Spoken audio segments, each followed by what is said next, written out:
2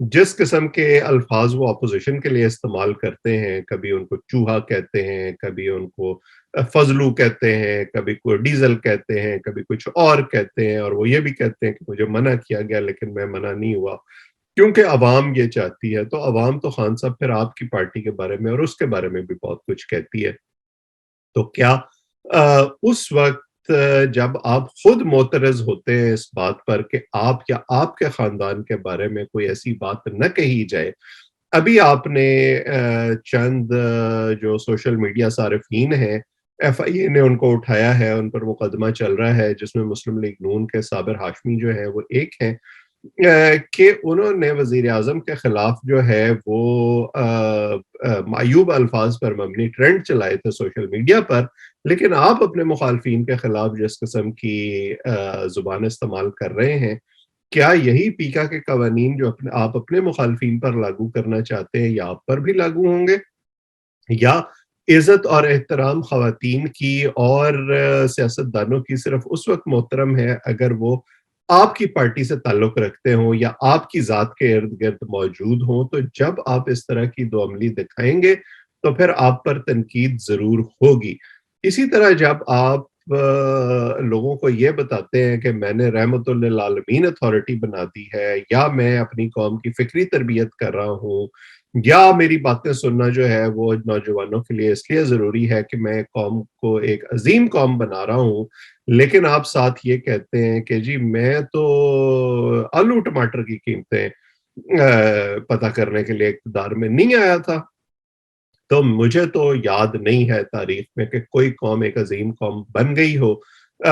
جس جو بھوکے پیٹ ہو لیکن اس کی عظمت میں اضافہ درجہ بدرجہ ہوتا گیا ہو۔ سو سیاسی ریٹرک کے طور پر تو یہ ٹھیک ہے، لیکن اس کا عملی طور پر جو ہے وہ کوئی تعلق نہیں ہے۔ دوسری طرف جو ہے میں نے کوئی عظیم قوم تاریخ میں ایسی بھی نہیں دیکھی جو اخلاق سے عاری ہو۔ آپ ایک طرف لوگوں کو اخلاقیات کے سبق دے رہے ہوں اور دوسری طرف اس قسم کے عامیانہ الفاظ جو ہے اپنے مخالفین کے لیے استعمال کر رہے ہوں، اور پھر اسی کو لے کے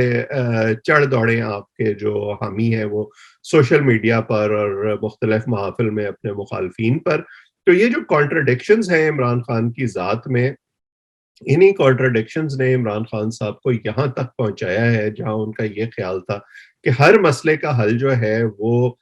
پروپیگنڈا کے ذریعے نکالا جا سکتا ہے۔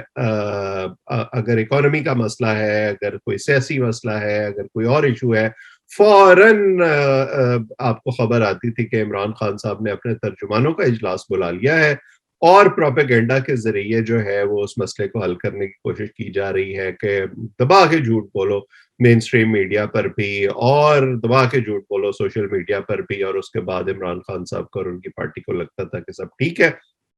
ابھی بھی وہ اسی فیز میں جا چکے ہیں جہاں ان کا یہ خیال ہے کہ اس عدم اعتماد کی تحریک کو وہ سوشل میڈیا پر لڑیں گے اور پروپیگنڈا کے ذریعے اس کا مقابلہ کریں گے، اور اس کا میرے لیے جو ہے وہ میں اس کو ریڈ اسی طرح سے کرتا ہوں کہ عمران خان صاحب اس وقت اندر سے ہلے ہوئے ہیں، لیکن وہ تاثر یہ دینا چاہتے ہیں کہ نہیں نہیں میں بڑا کانفیڈنٹ ہوں اور مجھے اس کا کوئی خوف نہیں ہے، کیونکہ اگر خوف نہ ہوتا تو جیسے آپ کو یاد ہے انہوں نے یوسف رضا گیلانی کے جیتنے کے بعد پارلیمنٹ سے ووٹ آف کانفیڈنس لیا تھا۔ کوئی اس طرح کی ڈرامے بازی کی ضرورت اس وقت نہیں پڑی تھی جیسی وہ اس وقت کر رہے ہیں کہ ہم اپنے لوگوں کو ایوان میں نہیں جانے دیں گے اور ہم ان کو ووٹ نہیں دینے دیں گے اور ہم ان کو ڈسکوالیفائی کر دیں گے، کیونکہ اس وقت ان کو یقین نہیں ہے کہ کتنے لوگ ایکچولی ان کے ساتھ کھڑے ہوں گے۔ نہ اگر وہ عثمان بزدار کو تبدیل کرتے ہیں تو ان کو یہ یقین ہے کہ وہ دوبارہ اپنا وزیر اعلیٰ پنجاب اسمبلی سے منتخب کرا سکتے ہیں۔ سو یہ ساری چیزیں جو ہیں ان کے اندر اس وقت وہ ابال پیدا کر رہی ہے جو آپ کو ان جلسوں میں اس قسم کی تقریروں میں نظر آ رہا ہے، لیکن اس سے آپ کے چند جذباتی حامی جو ہیں وہ تو شاید آپ کے حق میں نعرے ماریں اور یہ سمجھیں کہ آپ بہت اچھا کر رہے ہیں، لیکن وہ سیریس ووٹر جس نے آپ کو ووٹ دیا تھا یہ سمجھ کے کہ آپ ڈیلیور کر سکتے ہیں،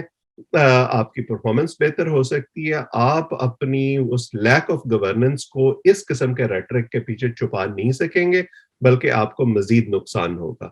آج اتنا ہی۔ آپ اس چینل کو سبسکرائب کر لیں تاکہ یہ گفتگو آئندہ بھی آپ تک پہنچتی رہے. آپ سب کا بہت بہت شکریہ.